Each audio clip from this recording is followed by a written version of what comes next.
Sejam todos bem-vindos. Bom dia, boa tarde, boa noite. Vamos continuar a nossa história do budismo Nichiren. Pulando Shakyamuni, Tiantai, Nichiren Daishonin, Nichikan Shonin. Agora nós vamos para o ano de 1900, já no século XX. Começamos com Sunesaburo Makiguchi. Ele nasceu no dia 6 de junho de 1871. E em 1928 ele já era professor e já era diretor. E ele se encontrou com o jovem Josei Toda, que na época estava procurando dar aulas, era um professor de matemática. Esse encontro ficou histórico porque foi um professor que dava aulas onde o professor Makiguchi ele era diretor. Makiguchi, infelizmente, ele perdeu 2 filhos e ele ficava buscando respostas, o porquê de mortes, na família. E esse professor resolveu mostrar o budismo Nichiren para os dois.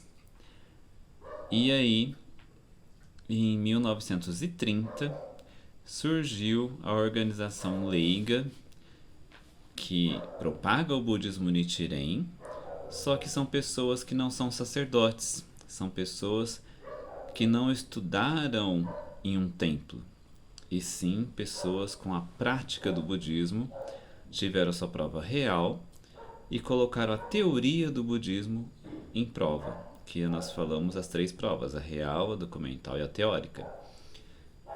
Makiguchi, ele viu que o budismo Nichiren continha algumas cartas onde Nichiren ensinava que as pessoas tinham que ir de encontro com seus amigos. E aí houve, lógico, uma revolução das pessoas serem contra e serem a favor do budismo sair do templo e ir de encontro com as pessoas, ir de encontro com as pessoas que estavam sofrendo. E Makiguchi, com a filosofia do budismo, ele veio a criar a teoria do valor. 3 Bs: bem, belo e benefício. E isso é conhecido para nós em vários setores, porque você procurar uma coisa que vai beneficiar a sociedade, um produto ou um jeito que você vai beneficiar, seja útil na sua vida e que ele tenha objetivos de fazer o bem. E o Makiguchi, ele foi bem rígido nos seus ensinos em ser contra o ensino da época, que era ensinar as crianças a serem totalmente,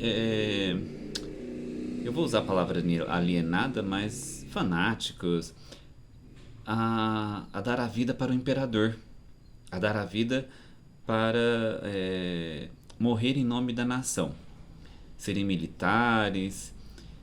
E o Makiguchi, com a filosofia do budismo, já era totalmente contra isso. Você tem que fazer a dignidade da vida florescer, o respeito à vida. E aí ele criou a pedagogia que a gente fala hoje, a pedagogia Soka.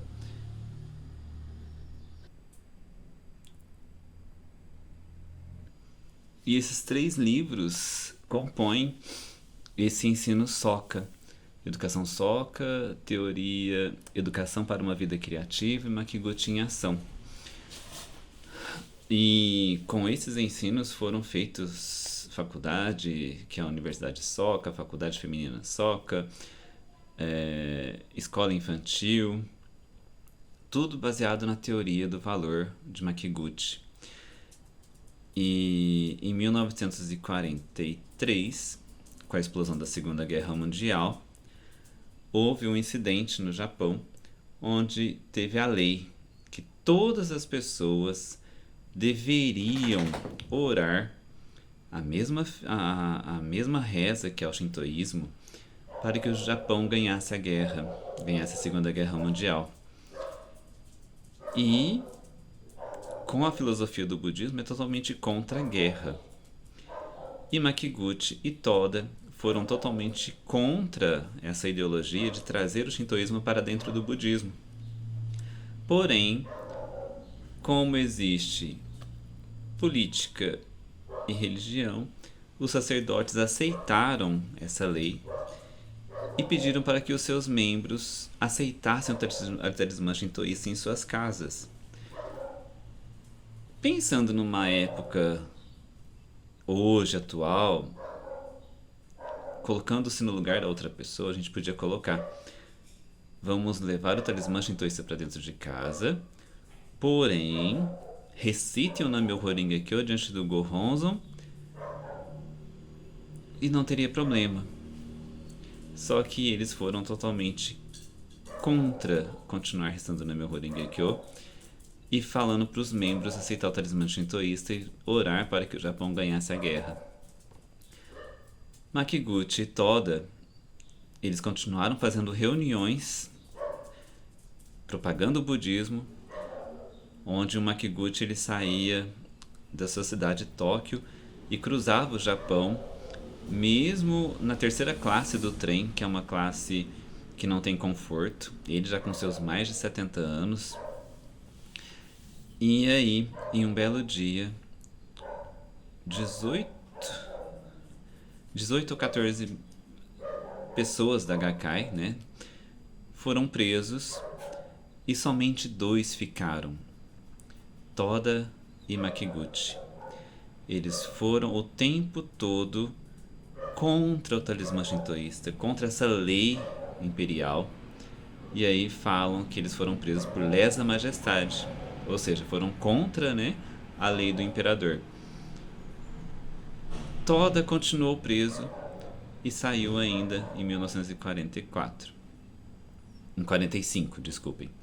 Mas Makiguchi, no dia 18 de novembro de 1943, encerrou sua missão dentro da cadeia, ensinando o budismo para os seus guardas, para o carcereiro, e ele não se intimidou em nenhum momento, porque tinha certeza de que recitando Namyo Horingekyo diante do Gohonzon, com a determinação de que haveria paz, haveria diálogo, certamente o Japão não teria passado o que ele passou. E ele encerra sua jornada como um grande mestre da educação, um grande mestre rígido, deixando seus ensinos para Toda, Josei Toda. E aí vou continuar a historinha do Toda na outra ocasião. Vou mostrar novamente o livro para vocês.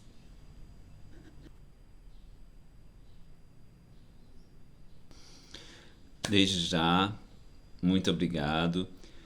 Curtam, compartilhem e espalhem. Vamos espalhar a bondade. Vamos fazer florescer esse humanismo. Guerras, desarmonias, falta de discernimento. Vamos fazer com que as pessoas passem a ter sabedoria em suas ações. Vamos fazer como Makiguchi, persistente, vivo, deixou seu legado como: se eu tiver de falecer, eu vou falecer em combate. Meninos, muito, muito obrigado.